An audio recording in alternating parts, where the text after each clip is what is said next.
Hello friend, আশা করি সবাই ভালো আছো। আজ যে বিষয়ে কথা বলবো সেটি তোমরা আমার থাম্বনেল দেখে বুঝতে পেরেছো। ভিআরপিদের গুরুত্বপূর্ণ দায়িত্ব। ভিআরপিদের জন্য অর্থাৎ ভিলেজ রিসোর্স পার্সনদের জন্য নির্বাচন সংক্রান্ত কি কি কাজ করতে হবে ভিআরপিদের সমস্ত তথ্য এই ভিডিওতে দেবো।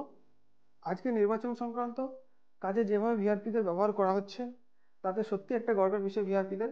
আর নিজেকে মনে হবে যে সত্যি আমরা সরকারি কর্মী এবং সঙ্গে ইলেকশনে কাজ করতে পারছি, এটা একটা বিশাল ব্যাপার, বিশাল গর্বের।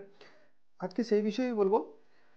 তার আগে বলবো, যারা এখনো অবধি আমাদের চ্যানেলটাকে সাবস্ক্রাইব করোনি তারা প্লিজ আমাদের চ্যানেলটাকে সাবস্ক্রাইব করো, লাইক করো, শেয়ার করো, আর অবশ্যই ভিডিওটাকে শেষ অবধি দেখো।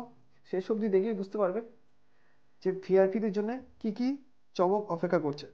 তো চলো বন্ধুরা, শুরু করা যাক আজকের বিস্তারিত। প্রথমেই বলবো, অর্থাৎ যে সকল ভিআরপিরা আমার ভিডিওটি দেখছো তারা হয়তো সকলেই জানো যে রাজ্যের 90% ব্লকে ভিআরপিদের ইলেকশনের কাজে ব্যবহার করা হচ্ছে। কিন্তু কি কি কাজে ব্যবহার করা হচ্ছে এবং কি কি গুরুত্বপূর্ণ কাজে ব্যবহার করা হচ্ছে সেটি বলবো। দেখো, আমাদের কাছে যতটুকু খবর আছে যে অধিকাংশ ভিআরপিকে এখনো অবধি ওয়েবকাস্টিং, অর্থাৎ প্রত্যেক বুথে বুথে যে সিসিটিভি ক্যামেরা লাগানো হচ্ছে সেই সিসিটিভি ক্যামেরার যে ভিডিও ফুটেজ সেগুলোকে সে বুথে বসে দেখা এবং তার পুঙ্খানুপুঙ্খানু তথ্য চোখে চোখ রেখে দেখা, এখন অবধি এই গুরুত্বপূর্ণ কাজটি ভিআরপিদেরকে দিয়ে করানো হচ্ছে। তো তোমরা দেখতে পাচ্ছ ওয়েবকাস্টিং কাজটি কিন্তু ভিআরপিদের দিয়ে করানো হচ্ছে। সেই সঙ্গে আরো একটি গুরুত্বপূর্ণ কাজ ভিআরপিদেরকে দিয়ে করানো হচ্ছে, সেটি হলো বুথে যে সকল কর্মীরা ভোট দিতে আসছে তাদেরকে টেম্পারেচার গান দিয়ে তাদের টেম্পারেচার মাপা। অর্থাৎ সে ব্যক্তির শরীরের টেম্পারেচার কত সেটাকে সেই টেম্পারেচার গান দিয়ে মাপতে হচ্ছে এবং সঙ্গে যে স্বাস্থ্য কর্মীরা থাকছে অর্থাৎ আশা কর্মীরা তাদের সঙ্গে মিলে সেই কাজটি করতে হচ্ছে। সঙ্গে যে টার্মিনাল ডিসপোজাল যে হ্যান্ড গ্লাভস, সেই ইউজ অ্যান্ড থ্রো গ্লাভসগুলোকেও সেই কর্মীদেরকে পরানো হচ্ছে। সেই গ্লাভস পরে তারা বুথে গিয়ে ভোট দেবে। তো ফ্রেন্ড, এই কাজটা ভিসিডিকে সঙ্গে আসা প্লাস ভিআরপিদেরকে দিয়েও করানো হচ্ছে। আরও একটি বড় চমক যেটি ওয়েট করছে সেটি হচ্ছে যে কয়েকদিন আগে তৃতীয় দফার ভোটে ভিআরপিদেরকে একটি গুরুত্বপূর্ণ কাজে ব্যবহার করা হয়েছে ভোটের আগে, সেটি হলো নাকা চেকিং। অর্থাৎ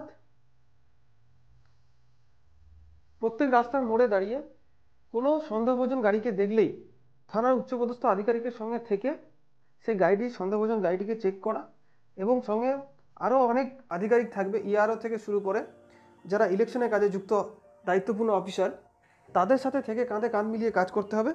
সবথেকে বড় বিষয় যেটা, নাকা চেকিংয়ের কাজটি সত্যি খুব একটি গর্বের, যেহেতু সেখানে নাকা চেকিং কাজটি করে থাকে ইলেকশনের উচ্চপদস্থ আধিকারিক, সঙ্গে প্রশাসনিক অর্থাৎ থানার যারা আধিকারিক তারা করে থাকে কাজটি। তাদের সঙ্গে থেকে কাজটি করা সত্যি একটি খুব আগামী দিনে সত্যি খুব একটি ভালো ভালো ব্যাপার। নির্বাচন কমিশন একটি বিজ্ঞপ্তি জারি করেছিল যে যদি কোনো 2 বছর অবধি কাজ করে থাকা কোনো কর্মীরা যদি কাজ করতে ইচ্ছুক, নির্বাচন কমিশনের কোনো কাজ করতে ইচ্ছুক, তাহলে অবশ্যই সে নির্বাচন কমিশনের কাজগুলি করতে পারে। আর সবথেকে বড় আপডেট, যেটা বড় গুরুত্বপূর্ণ বিষয়, কাজগুলো করতে হলে কিন্তু অবশ্যই তোমাদের ব্লকের বিডিও ম্যাডাম বা বিডিও স্যার কিংবা জয়েন্ট সাহেবকে বা জয়েন্ট ম্যামকে গিয়ে তোমাদের ব্লকে যত ভিআরপি আছো তারা আবেদন করো। অবশ্যই এই নাকা চেকিং কাজটি অবশ্যই পাবে। এই নাকা চেকিংয়ের কাজে কি মজুরি, সেটি অবশ্যই একটি সম্মানজনক মজুরি দেবে।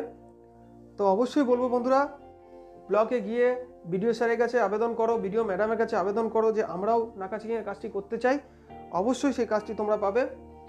এখনও অবধি 99% ব্লকে, অর্থাৎ রাজ্যে যত জেলা আছে সেই জেলার যত ব্লক আছে 99% ব্লকেই সেই কাজ দেওয়া হয়েছে। এখন অবধি 5 দফা ভোট বাকি আছে। সেই 5 দফার মধ্যে যে সকল ব্লক পড়ছে সেই সকল ব্লকের ভিআরপিদের বলবো অবশ্যই তোমরা গিয়ে দাবি রাখো এবং আবেদন করো। অবশ্যই তোমরা এই গুরুত্বপূর্ণ কাজটি করতে পারবে। তো বন্ধুরা, আজ এই পর্যন্ত। আশা করি ভিডিওটি সকলের ভালো লেগেছে। আর যদি ভিডিওটি ভালো লেগে থাকে অবশ্যই লাইক, শেয়ার, কমেন্ট করো আর এই ভিডিও সংক্রান্ত যদি কোনো প্রশ্ন থেকে থাকে অবশ্যই আমি আমার ডিসক্রিপশন বক্সে আমার অফিসিয়াল হোয়াটসঅ্যাপ গ্রুপের লিঙ্ক দিয়ে দেবো, সেখানে জয়েন করে প্রশ্ন করতে পারবে। তো আজ এই পর্যন্ত, ধন্যবাদ।